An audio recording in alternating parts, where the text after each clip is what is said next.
whichever direction you want to go. I love it. I'm willing to ride. Well, I'm pumped, and I appreciate the opportunity to share. So I thought about the session, and I said, okay, I just try to always come and go, what can I give the most value in this period of time? So I'm going to talk about how to get signatures for listings, because I have a passion for listings, and that passion for listings comes from exactly my quick story was after the military, I went and worked for Halliburton overseas and did wartime reconstruction. And anyway, when I came back to the States, I thought I was going to go into property management because I was kind of doing that overseas. I was placing people in different placements in Iraq and Baghdad and all over these places. Long story short, I went to real estate school. They said, you talk too much to be in property management and you should go into regular real estate. And I said, cool. So became a real estate assistant to a high producing real estate professional. Her name is Susan Heller in Naples, Florida. And she was Mike Ferry, hardcore, like prospecting, like every day. Like she would sit there with a cordless phone, a pack of Newports, smoke cigarettes, set appointments one after another. This is back in the day, right? And she was from New Jersey. Like her mythology was, I go on a listing appointment, you're gonna have to pry my dead body from this chair unless you're going to sign, right? Like it's sign or kill me.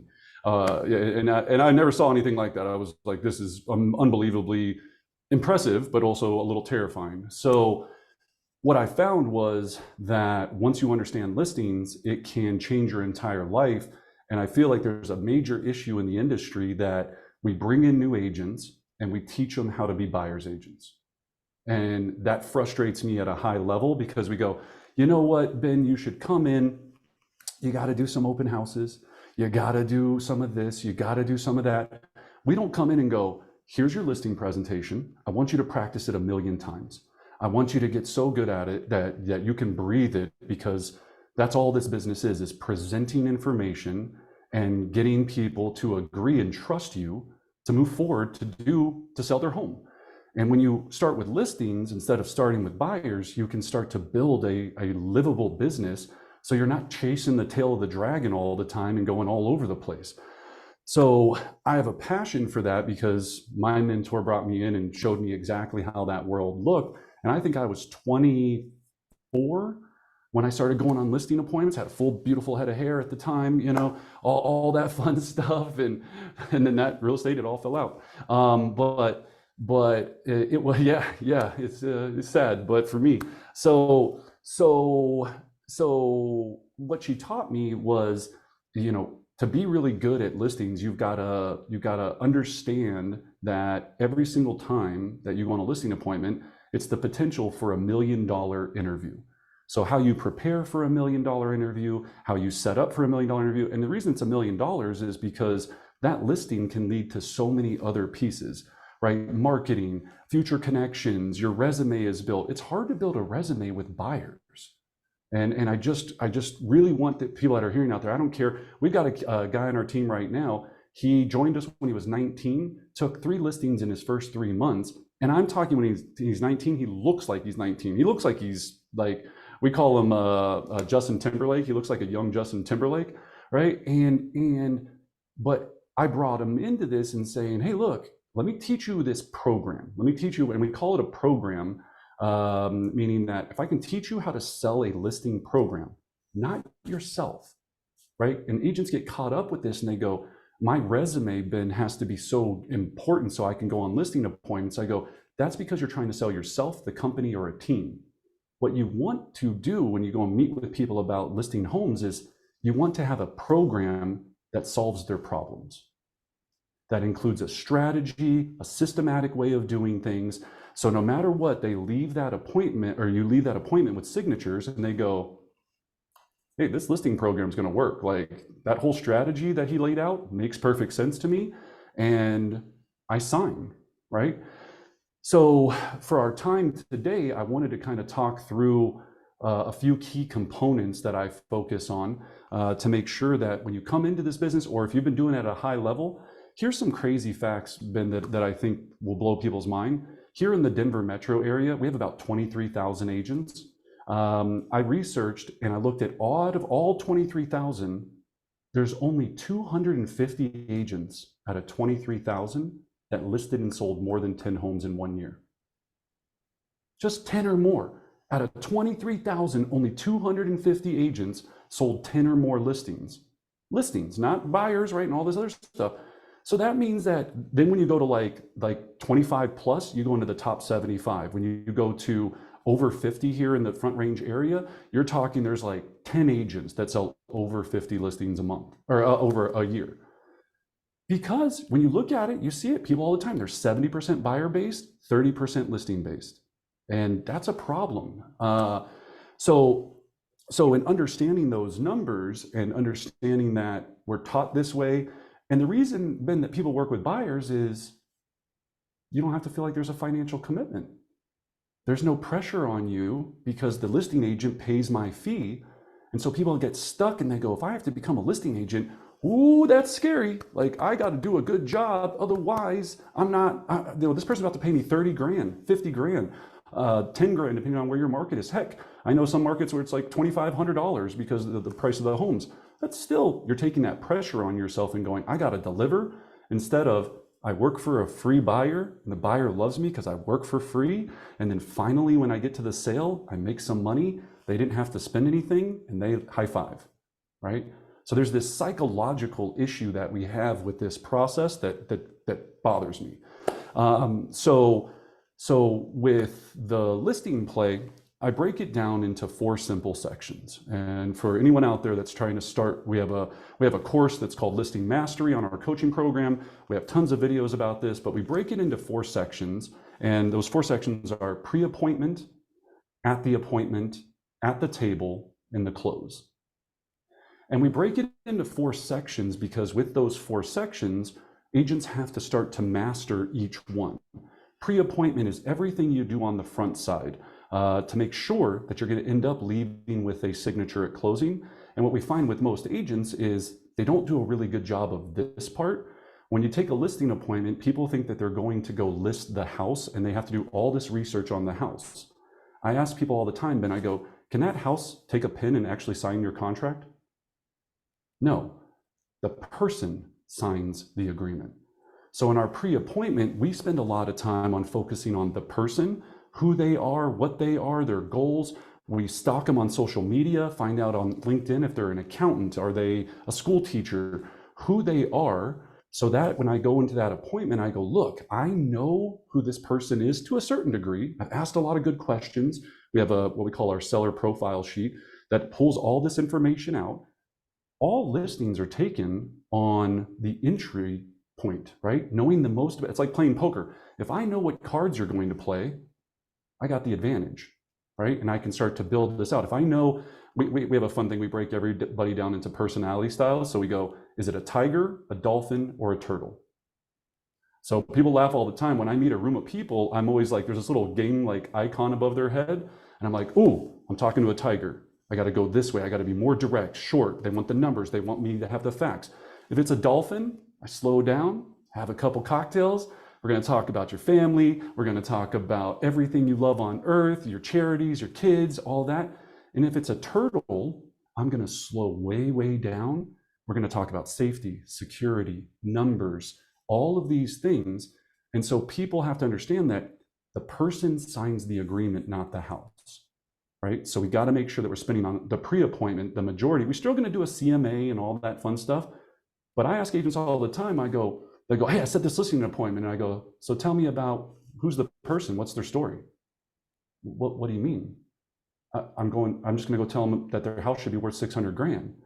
I go, okay, good luck with that, right? So we've got pre-appointment. So study the person, learn everything that you possibly can. Then a lot of this next section is at the appointment. So where I also see agents have struggles is they don't show up in the neighborhood early enough to scout out the area to make sure that they know all of the little details, where the school is, where the hiking trails are, if there's any coming soon signs, all this stuff. They pull up 5 minutes before the listing appointment in the front, scrambling to grab their whatever presentation, if they have a presentation of any real degree, and go, hey, how much you want to sell your house for? right? And I know I'm exaggerating a little bit, but if you looked at your office as a whole and you said, out of this office, and you just asked people, I would love to see your listing program or presentation, how many people would be impressive, right? Where you would go, I'd list with them, right? They don't do that because most of the listings people take are friends, family, and center of influence. It's very rare that you see people out there that are taking cold listing business, expireds for sell by owners, just listed, just sold, all of these types of things. So they don't think about it because they go, Ben's going to probably sign with me no matter what because we went to XYZ together and we were in book club together and all of that. And then here's what they also kill themselves on. Then they go, you know what, Ben? I'm going to give you the friends and family discount. So they discount their commission because they're nervous to even bring up commission because they don't know what their value is. So they take the listing for a cheaper number. So that's why I try to talk about it. There's a lot of psychological issues with the way that it's been traditionally done. So at the appointment, we try to train that you've got to scout the neighborhood. Then number two, you have to get mentally prepped before you walk in that door. So affirmations, you're going to run through the entire appointment in your head. They're going to open the door. You're going to shake their hand. You're going to make eye contact. We're going to do this. And then the final part of that visualization is, I'm going to leave with a signed agreement, right? And that's walking it all the way through. So at the appointment, we have a whole section, and I'm just giving you the little blurbs, right? So then the next piece is then we go to at the table. So now I've built the relationship. I come in. Here's a major issue I find a lot of times. Knock, knock, you open the door. The person goes, great, hey, welcome in, come on in. Hey, let's take a look at the house. You go, okay, yeah, let's look at the house. You lose control right there because now you're going to go and just look at this house. Instead of going, Ben, you know what, before we look at the house, can we sit down for a few minutes just so I can review your goals? We can discuss everything that you want us to have success with in this process. So can we just sit down here in the living room for a few minutes? I just took the control. Right? Now I'm in charge. We sit down. I now get to build rapport. And we get to become friends. We're in the living room and we have a whole script of questions that you ask them to take them through this entire process. I also find out about your hot points, your cold points, your issues. When was the last time you listed a home? Oh, about 6 years ago. How was that experience? Oh, well, it was tough, or it was great. Well, what made it great? I'm not saying I do the same thing. You're not like, yeah, well, we do that too, right? I'm going, okay, taking notes, show me all of your cards, okay? So at the appointment is at that initial stage is a very important part. Then we tour the home with purpose. So again, Ben, now that I know everything, I'd like to, and I set the standard, and this is how you set up a successful close. I set the standard and I go, look, I'd like to start on the main floor, go upstairs, and then here in Denver, usually we have a basement. Take a look at the basement. Then, Ben, I'd like to go back outside, do a full 360 of the exterior. After we do that, we'll come back inside, sit down at the table because I have some information I need to review with you. When we sit down, I'm going to explain, and we call ours is sold in 65. I think I was talking to you about this in Pittsburgh, right? Our program sold in 65. We have an amazing 65-hour program that's Colorado's most innovative sales program. I'm going to take you through that. Then, Ben, I'm going to get your seller preferred terms, everything that you want to make this transaction perfect. The next thing I'm going to do, I'm going to take you through estimated net sheets so you'll know exactly what you're walking away with when it's all said and done. And then lastly, we're just going to answer any questions and design a calendar to make this all come true. So I'd like to now look at the house, and then you go look at the house. That key technique right there is what we call objection blocking. Everything that I just said right there started to block any objections before they'll come out of your mouth, because now I know he's going to tell me what they do. He's going to talk about how much I'm going to make. So that's where I'm going to bring up commission. He's going to ask me everything I want to have successful in this sale. And then he's just going to let me ask any questions at the end. Only difference is I'm usually in my rhythm, not going to ask him any questions at the end because all those questions have been covered that they could possibly say. So at the end, all they can do is go, guess we got to sign. Every time I'm in a listing presentation, they look at each other and they go, I guess we just got to sign. He nailed it. He nailed everything that I could have possibly thought of. And there's this statistic out there, Ben, that says, if I voice an objection, it's 8 times more difficult to get past if I never verbalized it. So in real estate, we're taught in our scripts objection handling, right? Where it's like, how much is your commission? We have an objection handler, right? This. I don't want it to ever come out of their mouth.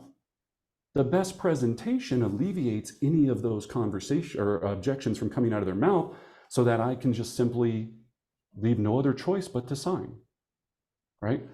So now we look at the house, we sit down at the table, and this is the big piece. You've got to have a program and a strategy you're selling.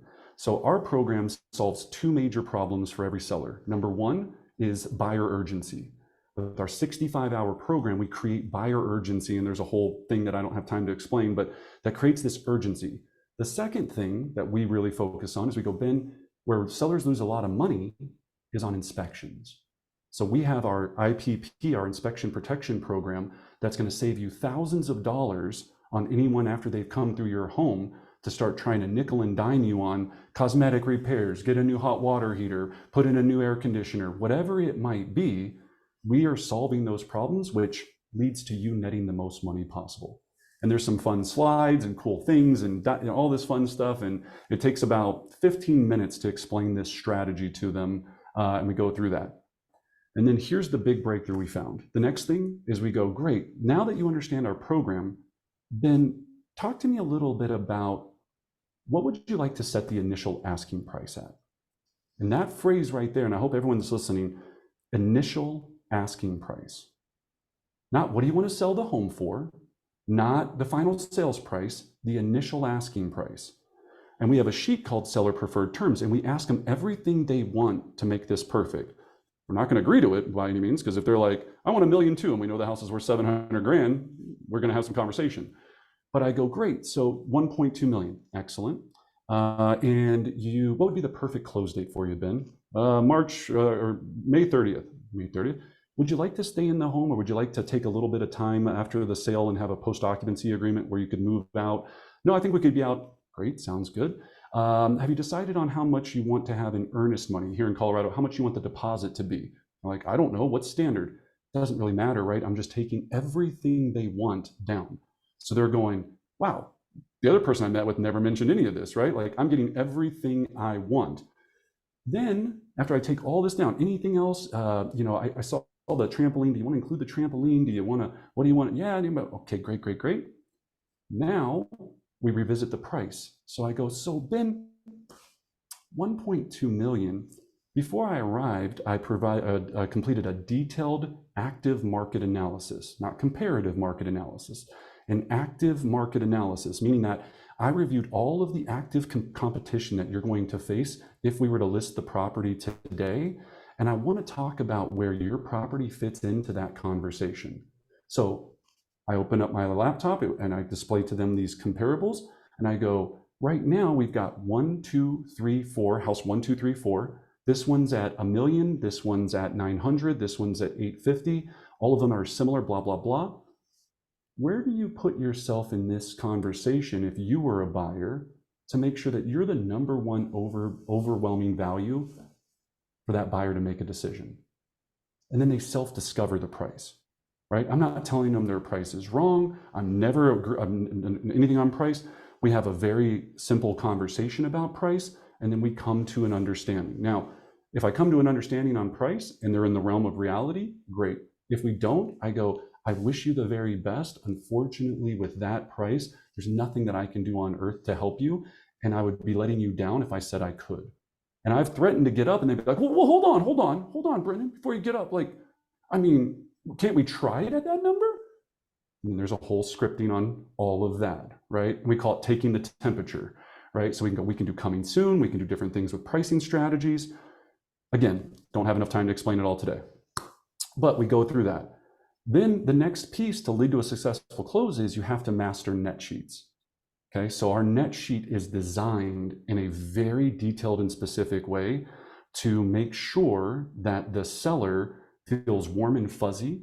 And on our net sheet, it doesn't ever state exactly how much in dollar amount we're getting in commission. It just has percentages. And this whole sheet, it was designed for psychology. And I want to be very honest, I didn't come up with it. Lance Loken did. And it was really smart. And I stole it from him. Thank you, Lance. Like, it was awesome. right? And then we tweaked it a little bit. We played around with it even more in all of this. So your net sheet has to be focused on what they care about, not cost, but net. We have a big box at the bottom with a smiley face next to it that has net. All the other boxes are really little, right, on the net sheet, right? So think about designing your net sheet. I know every market's a little bit different, and all this. Does your net sheet seem warm and fuzzy, and it's just an estimate? You don't have to get. I see some guys, Ben, they go in this and they have this detailed net sheet. It's like an appraisal, and it's like $25 handling fee and all of this, and people are like terrified. All I'm doing is giving you an estimate, because what you care about is what are you going to walk away with, right? So now commission objections are blocked. Any other of those, how much does it cost is blocked. All of that fun stuff's blocked. And then the last piece is now all we have to do is onboard you onto our program. So Ben, there's just a few things to onboard into our Sold in 65 program that we need to go through. We have a little checklist with calendar dates and all this stuff. And then the last piece, and this is the key that I hope everyone takes away, we never present an actual contract or agreement at the appointment. We have a one-page document called an onboarding agreement. And it's cute and it's pretty and it's a simple one-pager, and it says how much we're going to list for, how much the percentage of commission is going to be for list and buy side, because they're very two separate things. Our minimum commission for Sold in 65 is 3.5. We don't take anything less than 3.5 ever. We actually have levels that go above that on the list side. Then Ben, you get to decide on the optional compensation you'd like to provide to a buyer's agent to come to your home. And that's a big one. Okay. So then on our onboarding agreement, we have a 100% satisfaction guarantee. So when I pull out the onboarding agreement, I go, here's the, I put in the, because now we know what the price we're going to go at, I go, Ben, just so you know, we offer a 100% satisfaction guarantee. If you at any time don't feel that we're delivering on making you have the most exceptional real estate experience on earth, you can tear up this agreement, call me, cancel it at any time. So again, my goal is to make sure that you're absolutely happy, period, end of story. It's all I care about. So all I need now is to onboard you into our program is a signature, a date, and a key for the lockbox. I put the pen down, sit there, smile, and wait. And that's our entire listing program in 24 minutes. Damn, you're good. You are so smooth. You are so smooth. So, but that's practice. I was in the military. I mean, I literally was a grunt in the infantry. And so I have a GED. I am not the brightest person on the block, right? But what I do is I go, I can practice one simple thing, hours and hours and hours. And then the next thing all I have to do is figure out then how do I do that same thing to set appointments? And that's just scripting. And then once you get scripting, the rest becomes a lot more fun. But I always loved the confidence that I knew on any given day, I could go make as much money as I wanted to. Because I had the skill set, because I practiced. Agents just aren't practicing. My notes are kind of crazy, and I am so thankful that you shared so much in such a short period of time. And I can assure you, the audience is going to have so many nuggets. And again, my slogan is I bring the meat every week. And my I love that. I'm going to write that down. You have delivered. You have delivered. And there was so many things about it. I mean, you're and it's funny because I've been trying to utilize kind of this inspection protection plan. Yeah. But here it's a little different to get an inspector to come in and just do a maybe even a quick once over, I think would be very beneficial, so that now my homeowners know here are some major items that they're going to check and that might now show up, and we might even be able to address those ahead of time. And the objection blocking is amazing. And yeah, objection blocking, we have this really one-page simple visual where it's like, anytime you start meeting with somebody, they start out with like a firm face or a frowny face. They're kind of like, I don't know you. I don't know if I like you. You've got to win me over. And so objection blocking is going, how do I get them from frowny face to smiley face? And what are going to be the things that are creating that little frowny face? And I go, usually it's commission, how long's your contract, staging, all of these things. And I left out a lot in here, but there's ways to get past all of this. We never pay for staging for any of our properties. Because I believe, and I know some people contest me on this, they go, well, houses sell more for staged and all of this. And I go, You know what houses sell for? A price, and the faster they sell, the better for everyone involved, right? If I have to put furniture in there, and I know I'm gonna get some hate mail about that, but everything's a strategy. I'm not saying my play is the best play. I'm saying you have to make sure you know what your play is and what you're willing to do, and make sure that you're confident in it and explaining the insides and outs of it. Because all you're trying to do is get you to believe it. I'm just trying to get Ben to believe it. Ben believes it. He trusts me. He knows we're in rapport. Sign, sign, sign. 100%. And the final note that I want to make sure folks take away is that again, I've got a son who's now been officially licensed for about 3 weeks, and he really hadn't done anything yet. And I want to make sure that he focuses on listings first. And again, we don't tend to do that because they don't have a program to sell. And I love that. And I'd like to think that I have one, but it's really just not, it's not in a format. Sure. And right. Christina, who's my right hand, who you see, I know she'll help me maybe make sure that we've got something established. So guys, do that. It will benefit your business tenfold. And so I appreciate you bringing that up, because most of us don't think about it. And I didn't even start working with sellers until I started having kids. And I realized that I can't take care of my kids and coach all the things when I'm showing buyers every weekend and at night when I had practices and games. So I shifted my focus, and that was about 24 years ago, to working primarily with sellers than buyers because of the time. So right. Yeah, we tracked it, Ben. It takes 6 times longer per transaction to close one buyer to a seller. You're doing 6 times more the work and effort. You got to drive around. You got to show 14 houses. You go on one listing appointment in 1 hour, and you do some little processing pieces behind the scene. That's a better life. And then everyone comes to you. I want people to come to me. I don't want to go to others. Absolutely. Right? So yeah, I hope people understand just the seriousness of this. Is don't believe the lie that you have to start out being a buyer's agent. You got to earn your ranks, build your resume. All you need is a powerful presentation, some practice, and a phone. Go to work. Boom. Let's do it. Brendan, I hope to see you somewhere, either at... Hey, I'll be at Mega Camp. So yes, I'll be teaching at Mega Camp. I'm excited to see everyone there. August, I think 18th or whatever it is. Yes. So yeah, if you're coming to Mega Camp, shout out me on social media, get at me, and we'll catch up and we'll have some fun. Absolutely.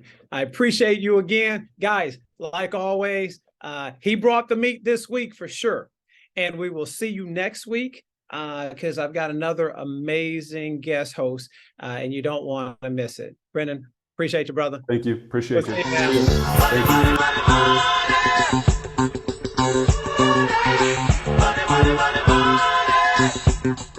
you.